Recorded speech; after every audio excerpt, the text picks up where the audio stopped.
G'day guys, JTS12Volt and welcome to Sunday. So we're busy in the workshop, well Rowan's busy in the workshop, sweating away. It's a very warm day here in Landsborough and he's just finished, you would have seen a video with all the Power Easies and the expedition boxes we have to build.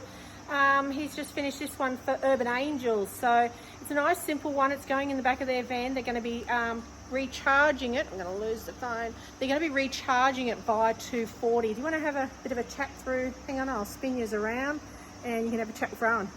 Alright, so this one's quite unique for us. So it's a 12-volt battery unit. It's charged by mains input and all it does is output a 240 power. Alright, and it's only a small inverter charger in there. It's a 12800 voltage amp, and what it does is it's meant to just run hot boxes. Right, so this sits in the back of a van. They charge it up on mains power. They plug the hot boxes into the front. They turn them on, and they turn on the inverter, and away she goes. And it just runs for 5 to 6 hours at their full amp output. To keep their meals warm for homeless people and that sort of thing. They get back to base, they recharge it up, and they do it all again Next weekend. So we've got the inverter switch on the front.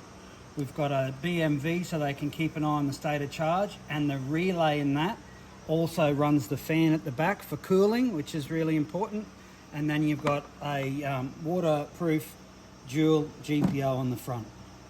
We have circuit breaker on the back and 16 amp input, and we also have a circuit breaker inside for the output, as well as our standard fusing and the shunt.